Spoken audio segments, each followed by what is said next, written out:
반갑습니다. 김종건입니다. 자, 이제 2021년도 들어와서 처음으로 이 사료 강독을 이제 다시 시작하려고 하는데요. 오늘 첫 사료는 부여입니다. 고조선하고 부여를 할 것인데 제가 이제 시간 순서대로 하지 않고 역사의 흐름에서 시간 순서요.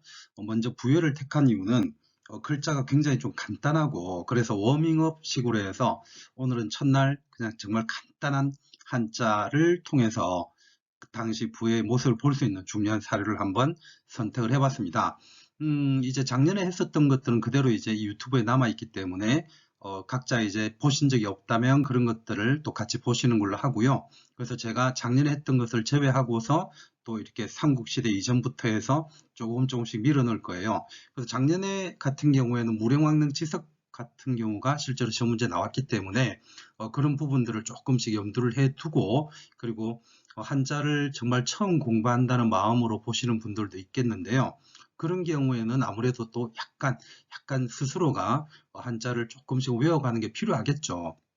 그런데 제가 이 한자 사료를 할 때마다 늘 말씀드리는 것 중에 하나가 뭐냐면 이 한자를 천자문을 별도로 공부한다는 것이 과연 얼마나 효과가 있겠는가 하는 것은 끊임없이 제가 좀 문제 제기를 하고 있죠.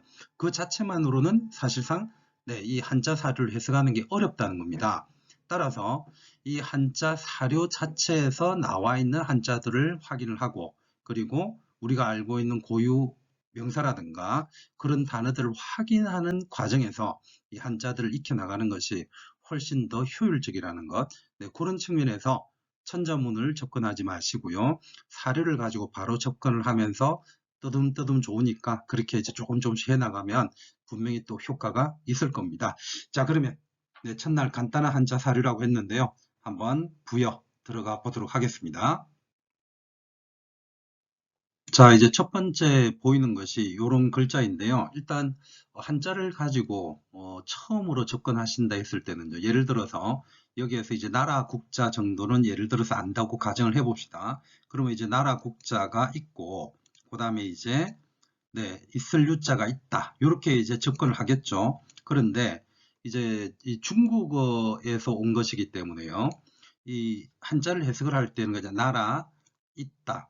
그 다음에 이제 군과 왕 이렇게 해석을 할 수도 있겠지만 그걸 이제 한자 한 개 한 개를 해석했을 때일 것이고 우리가 보통 그래도 역사를 공부하다 보면 이렇게 군왕이라고 하는 것 자체를 굳이 두 글자로 뜯어서 해석하려고 하는 사람들은 별로 없을 거라는 겁니다. 자, 그러면 이제 제가 왜 중국말에서 이렇게 일단 밑줄을 먼저 쳤느냐 하면 나라, 있다, 군왕이. 자, 이런 식으로 일단 말을 만들어주는 게 필요해요. 그래서 거기에서 자기가 적절한 문장을 만드는 거죠. 나라가 군왕을 가지고 있다. 이거는 말이 안 되지 않습니까? 그래서 우리가 알고 있는 이 정도의 단어에서 나라에 군왕이 있다라는 문장을 만들어가는 게 필요한 거죠. 실제로 중국말은 이런 식으로 해서요. 단어가 어디에 있느냐, 위치가 어디에 있느냐에 따라서 문장의 느낌이 전체적으로 달라질 수 있는 게 저는 중국어라고 알고 있습니다. 자, 그래서 이제 그런 식으로 자꾸 한 개 한 개의 단어에서 문장을 만들어가는 것이 필요하다는 것이고요. 또 이런 문제 제기를 할 수도 있겠죠. 저는 정말 나라 국자를 몰라요. 그렇게 되면은 이제 나라 국자를 알고 와야 되는 거죠. 그런데 제가 이제 주장하는 건 이거입니다. 자, 나라 국자를 한 번도 본 적이 없는데 여기 나와 있는 지금 10글자를 보려고 한다. 그러면 저하고는 이렇게 가셔야 되는 거죠. 자, 이 글자를 보고 나서 제가 해석하는 걸 들으시면서 오늘 해야 될 일은 뭡니까?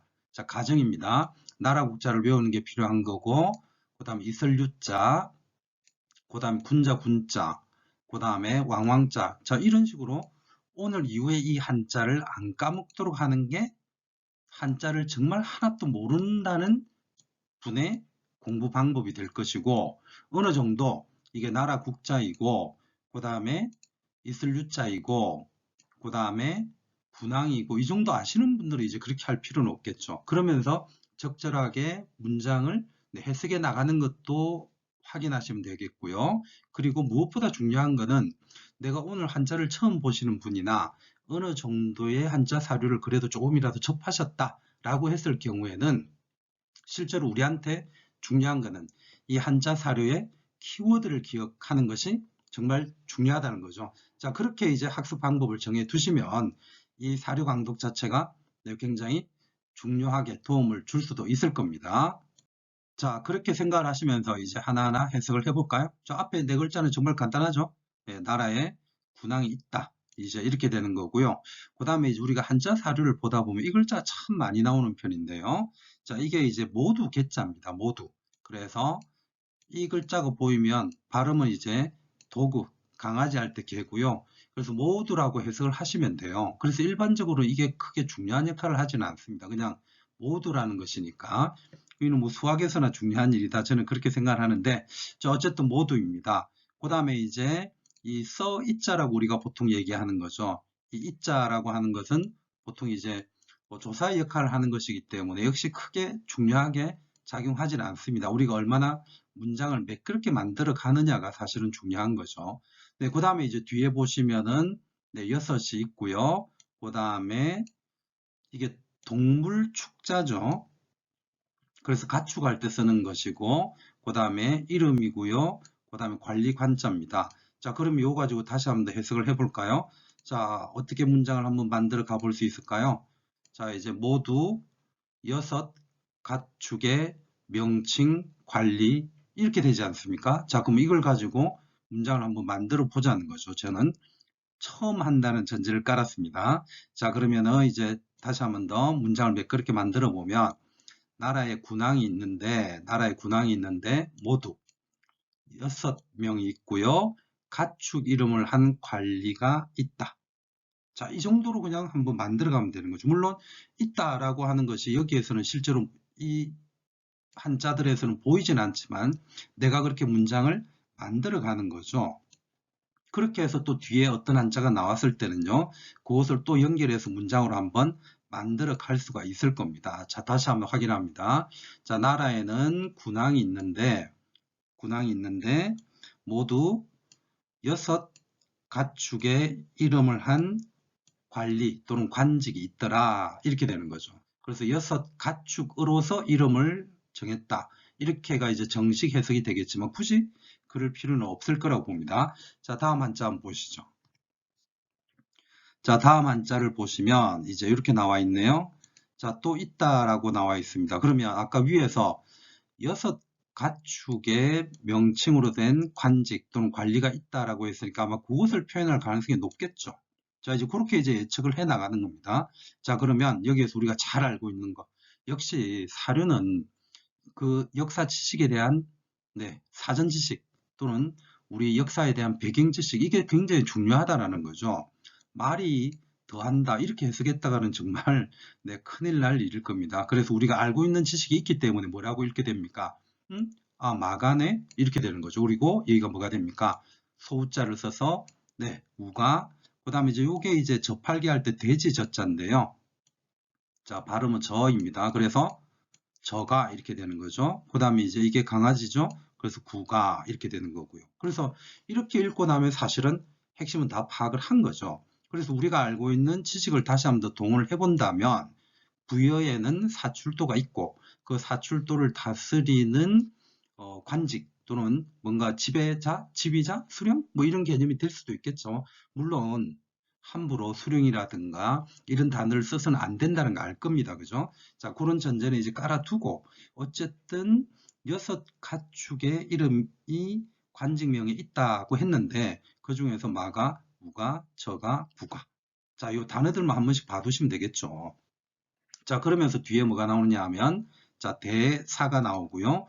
우리가 이 사자 같은 경우도 역시 일반적으로 굉장히 많이 쓰는 거기 때문에 이 정도는 눈여겨서 뭐 안 봐도 충분히 알 것 같고요. 그 다음에 대사자가 있고 사자가 있더라 땡땡땡 이렇게 되는 겁니다.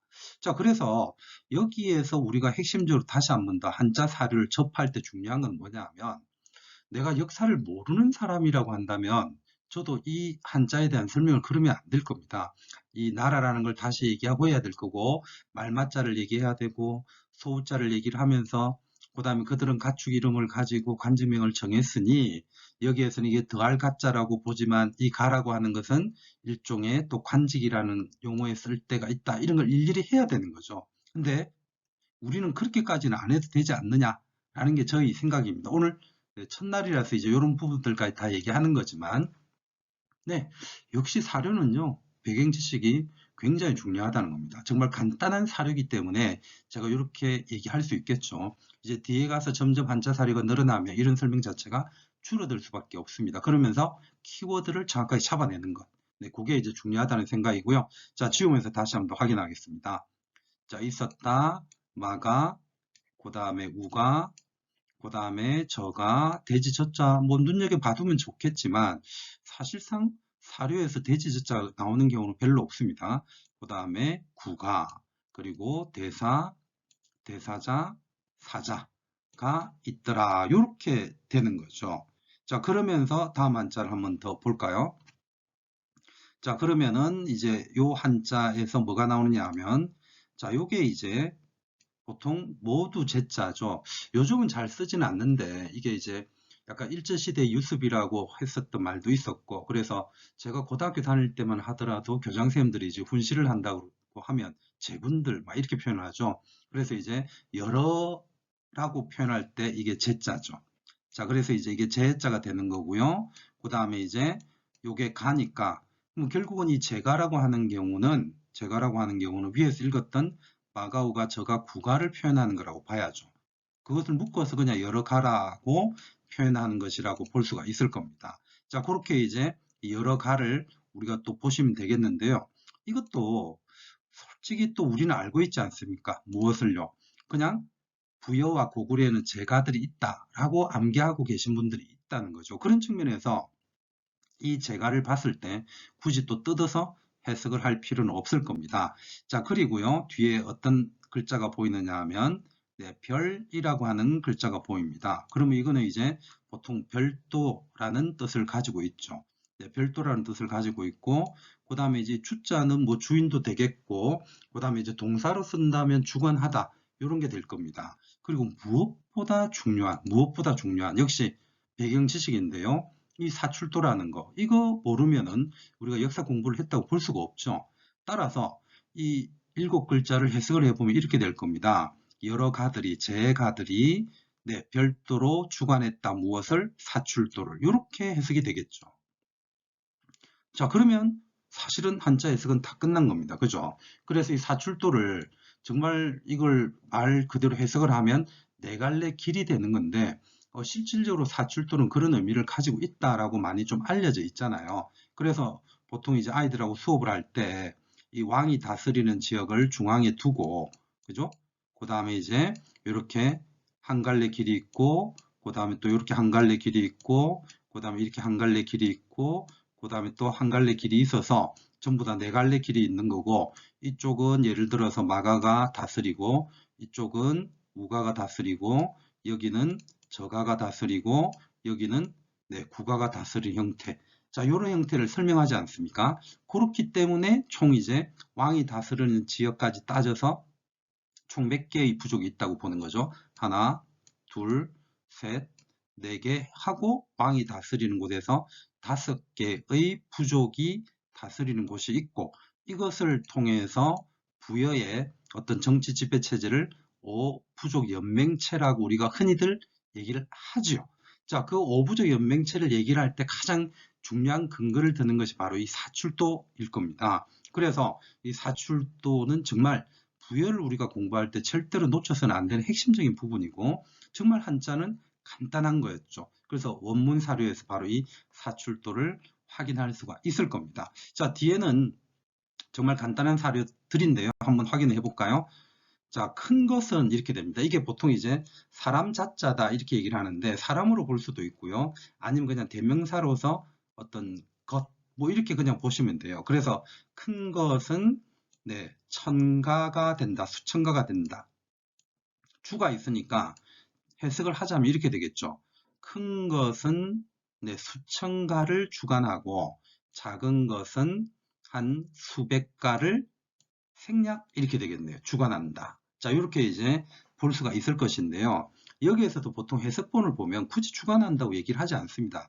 왜 주관한다고 해석을 하지 않느냐 하면, 이미 전체적으로 문맥 자체가 제가들이 뭔가 별도로 사출도를 다스린다, 주관한다고 했기 때문에, 그들이 다스리는 곳 자체가 큰 것이 있다면 수천가일 것이고, 작은 게 있다면 네, 수백가의 곳이다. 이 정도로 해석을 하는 거죠. 자, 그래서 오늘 이제 첫날 정말 간단한 한자 사료를 한 10여 분 동안 봤는데요. 자, 다시 한번 간단하게 마무리하면서 한자도 한번 눈여겨봐 두시고요. 더군다나 오늘 한자는 그렇게 어려운 한자는 없었었고, 제가 강조하고 싶은 것은 늘 한자 사료에서는 이렇게 핵심 키워드를 찾는다는 것. 자, 그런 점을 주목하시면서 연습을 계속 하시고, 한자 자체에 대해서 나는 정말 아직까지 여러 한자를 잘 모르고 있다 그러면 이렇게 한자 사료를 보고 난 다음에 이 한자 자체를 사료에서 본 한자를 꼭 지속적으로 좀 외워주시기 바랍니다. 그러면 실질적으로 다음 한자 사료에서 똑같은 한자가 나왔을 경우에는 그것을 훨씬 더 빠르게 접근할 수 있으리라는 게 제 생각인 거죠. 자, 그러면 한번 밑줄 치지 않고요. 첫 번째 줄부터 한번 다시 읽어보겠습니다. 국유, 군왕, 나라에는 군왕이 있다. 그리고 계이, 육축, 명관이라 모두 6 가축 이름으로 관직명을 정했다. 그리고 두 번째 줄이요. 유, 마가, 우가, 저가, 구가, 대사, 대사자, 사자. 그래서 있다. 뭐가? 마가, 우가, 저가, 구가, 대사, 대사자, 사자 등이 있다. 그리고요. 이 제가들은 위에서 말한 마가, 우가, 저가, 구가가 되겠죠. 이 대가들은 별도로 주관했다. 사출도를 이렇게 되고요. 그리고 큰 것은 또는 큰 곳은 수천가이고 그 다음에 작은 곳은 수백가였다. 자, 이 정도로 해석이 될 겁니다. 자, 첫날 굉장히 간단한 한자 사료이면서 한자 자체가 어렵지 않은 걸 골랐고요. 그 다음에 부여부터 한번 접근을 해봤습니다. 우리 다음 한자 사료는 고조선으로 한번 들어가 볼 텐데요. 오늘 요 부여보다는 조금 한자가 많고 그리고 고유명사나 이런 것들 역시 잡아내는 그런 안목이 조금 필요하다는 것을 미리 한번 말씀드립니다. 자, 오늘도 정말 수고 많으셨고요. 선생님들의 합격을 진심으로 기원합니다. 다음 고조선 편에서 뵙도록 하겠습니다.